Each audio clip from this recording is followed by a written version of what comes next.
ఇక రైతు రుణమాఫీ కోసం బీఆర్ఎస్ అయితే రాష్ట్ర వ్యాప్తంగా నిరసనలకైతే పిలుపునిచ్చింది.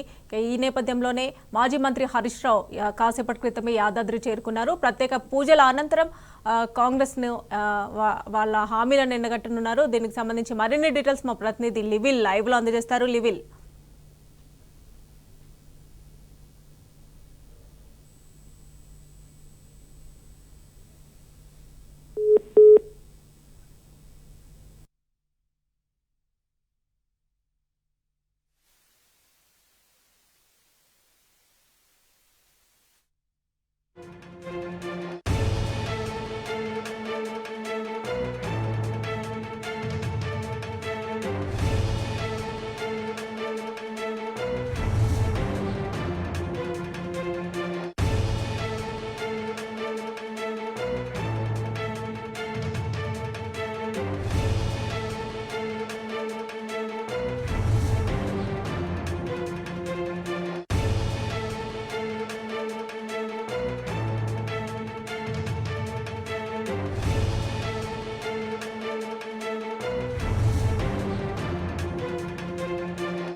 ఇక రైతు రుణమాఫీ కోసం బీఆర్ఎస్ అయితే రాష్ట్ర వ్యాప్తంగా ధర్నాకు పిలుపునిచ్చే నేపథ్యంలో మాజీ మంత్రి హరీష్ రావు కాసేపటి క్రితమే ప్రస్తుతం యాదాద్రి చేరుకున్నారు. ఇక ఇదే అంశానికి సంబంధించి మరిన్ని డీటెయిల్స్ మా ప్రతినిధి లివిల్ అందజేస్తారు. లివిల్, మమత కొద్దిసేపటి క్రితమే ఏదైతే రుణమాఫీకి సంబంధించి బీఆర్ఎస్ పోరుబాట పట్టింది. ఇందులో భాగంగా మాజీ మంత్రి ఎమ్మెల్యే హరీష్ రావు యాదాద్రి టెంపుల్ చేరుకున్నారు. ఏదైతే రుణమాఫీకి సంబంధించి పార్లమెంట్ ఎన్నికల సమయంలో ముఖ్యమంత్రి గుడికి తిరుగుతూ ఓట్లు వేసి మేము 2 లక్షల రూపాయలు రుణమాఫీ చేస్తామని దేవుళ్లను కూడా నమ్మబలికిన ఏదైతే రేవంత్ రెడ్డికి సంబంధించి భక్తులకు తెలంగాణ రాష్ట్ర రాజ్యాంగానికి ప్రజలకు ఎలాంటి కీడు చేకూర్చదు ఆ ముఖ్యమంత్రి చేసిన ఓట్లకు సంబంధించి అని చెప్పేసి కూడా వాళ్ళ దేవుళ్ళ యాత్ర చేపట్టారు మాజీ మంత్రి హరీష్ రావు. ఈ సందర్భంగా కొద్దిసేపు క్రితమే యాదాద్రి ఆలయానికి చేరుకున్నారు. యాదాద్రి ఆలయంలో మరికాసేపట్లో ప్రత్యేక పూజలు నిర్వహించి రేవంత్ రెడ్డి చేసిన ఏవైతే మాటలు ఉన్నాయో దానికి సంబంధించి కూడా పెద్ద ఎత్తున ఇప్పటికే భక్తులకు ఎలాంటి ఇబ్బందులు కలగకుండా దేవుళ్ళను వేరుకుంటారని చెప్పారు. అందులో భాగంగా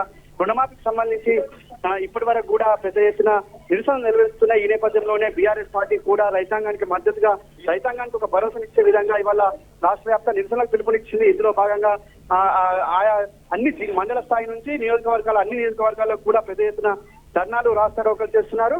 ఇప్పటికైనా రుణమాఫీ తేదీ చెప్పాలి, రుణమాఫీకి సంబంధించి ఒక ప్రకటన చేయాలి అని చెప్పేసి కూడా ఇప్పటికే చెప్తున్న పరిస్థితి. ప్రభుత్వం దిగొచ్చే వరకు కూడా పోరాటం చేస్తామని చెప్పేసి బీఆర్ఎస్ పార్టీ చెప్పింది మొదటి నుంచి కూడా.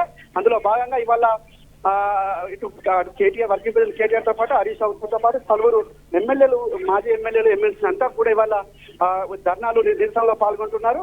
మొత్తం చూసుకుంటే ఏదైతే కాంగ్రెస్ ప్రభుత్వం మోసపూరిత వైఖరి ఇవాళ ఏదైతే రుణమాఫీ ఎగ్గొట్టేందుకు చేస్తున్న కుట్రలన్నీ కూడా పటాపంచ చేసేందుకు బీఆర్ఎస్ పార్టీ ఆ రుణమాఫీకి సంబంధించి కూడా పెద్ద ఎత్తున పోరాటం చేస్తుంది. అందులో భాగంగా కొద్దిసేపటి క్రితమే యాదాద్రి చేసుకున్న మాజీ మంత్రి ఎమ్మెల్యే హరీష్ రావు సైతం ఆ ప్రత్యేక పూజల తర్వాత మీడియాతో సమావేశం ఏర్పాటు చేస్తారు.